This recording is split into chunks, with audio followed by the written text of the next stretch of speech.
Assalamualaikum warahmatullahi wabarakatuh. Perkenalkan, nama saya Fatimah Zahro dari kelas 3A. Di sini saya akan mempresentasikan materi yang kedua, yaitu tentang dampak ketunanetraan pada anak terhadap perkembangan bahasa anak tunanetra. Nah, di sini tunanetra harus memiliki kemampuan dan bersemangat untuk meningkatkan kemampuan bahasa yang dimilikinya untuk melakukan dan terlibat dalam komunikasi. Hal ini penting agar tunanetra memiliki tempat yang layak, baik itu di rumah, di sekolah, di masyarakat, dan ataupun dimanapun tunanetra itu berada. Dampak ketunanetraan itu yaitu tunanetra mengalami kesulitan dalam meningkatkan perkembangan bahasa melalui komunikasi nonverbal karena tunanetra kekurangan rangsangan secara visual. Nah, solusinya itu yaitu upaya perlu dilakukan untuk meningkatkan perkembangan bahasa tunanetra. Maka dari itu orang tua, guru, masyarakat, dan pemerintah harus bekerja sama memberikan inspirasi, motivasi, dan kesempatan penuh pada tunanetra untuk beraktualisasi diri dan bereksistensi sesuai dengan kapasitas dan kelebihan-kelebihan yang dimiliki tunanetra, terutama dalam perkembangan bahasa baik secara verbal dan nonverbal. Di sini itu akan saya menjelaskan tentang pengertian komunikasi dan ruang lingkup komunikasi. Di sini ruang lingkup komunikasi itu ada 5 bagian, yaitu bentuk komunikasi, sifat komunikasi, model komunikasi, tujuan komunikasi, proses komunikasi. Di sini saya akan memperjelaskan satu persatu. Nah, di sini ada juga menurut Kessler 1961, James John 1990 halaman 229. Tunanetra itu membutuhkan akses berkomunikasi dan membutuhkan orang lain dengan alasan, yaitu yang pertama, pada tingkat yang sederhana bahwa tunanetra merupakan manusia yang saling memberikan perangsangan, yaitu yang mengikat indera, perasaan, dan pikiran.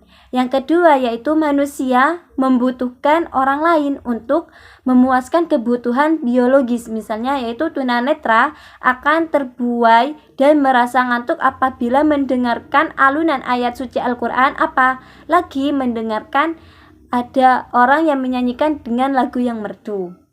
Yang ketiga yaitu manusia saling mendengar dan mengindera satu sama lain untuk memuaskan sebuah emosi seperti cinta, hormat, penghargaan, kekuatan, kesenangan, keyakinan. Yang paling pokok, semua perjalanan manusia didapat melalui proses komunikasi.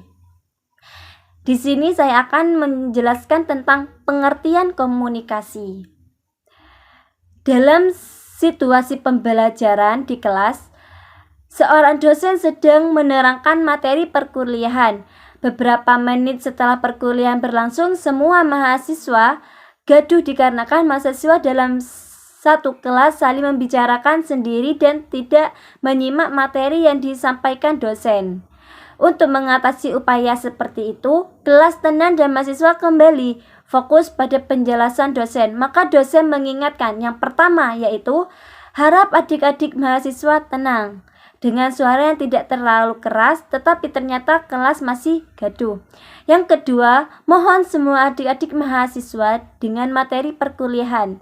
Yang ketiga yaitu diam.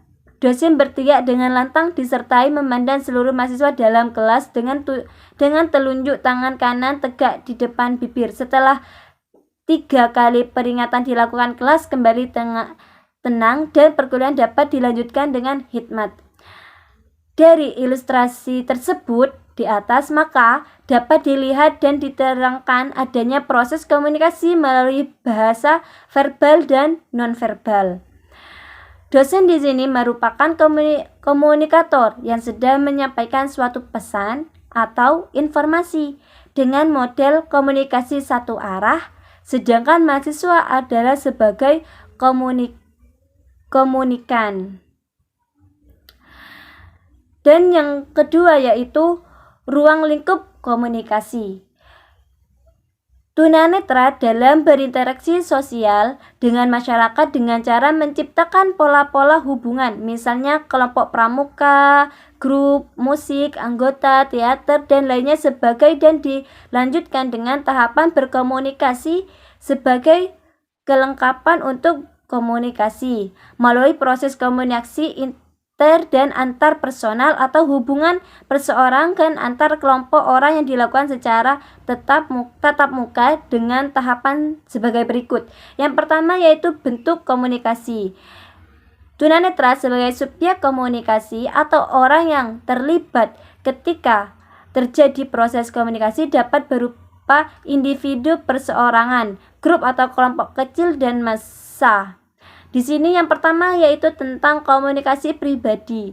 Diharapkan tunanetra memiliki kemampuan membangun interaksi dan hubungan sosial dengan cara melakukan proses komunikasi dalam pergaulan, sehingga tunanetra dapat saling membagi informasi atau pesan. Ada yang hanya menerima pesan dan disimpan sebagai pengalaman, namun ada kalanya pesan seorang ditanggapi oleh orang lain. Dan yang kedua yaitu komunikasi kelompok. Proses komunikasi terjadi dalam bentuk dialog atau percakapan antar kelompok. Kelompok yang satu menyampaikan pesan dan kelompok yang lain dengan menerima pesan atau menyanggah, dan akhirnya terjadi diskusi antar kelompok, baik dalam kelompok kecil, brainstorming, diskusi dalam kelas dan lainnya, maupun kelompok besar, ceramah akbar, muktabar besar, kuliah umum, kongres, dan lain sebagainya. Yang kedua yaitu sifat komunikasi. Tunanetra dapat melakukan komunikasi dengan berbagai cara, yaitu berbentuk lisan atau ucapan, tulisan braille, gambar simbol, kode atau isyarat tubuh baik secara verbal maupun nonverbal. Yang pertama yaitu verbal. Tunanetra dalam berkomunikasi dapat melakukan dengan lisan oral, yaitu menggunakan ucapan atau suara, atau dengan cara written dengan cara menulis sebuah pesan dalam bentuk tulisan abjad awas yang digoreskan dengan pena atau dengan huruf timbul, yaitu braille. Yang kedua yaitu nonverbal.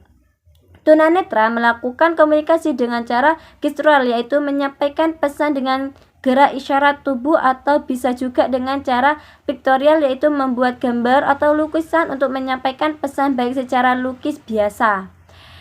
Yang ketiga yaitu model komunikasi.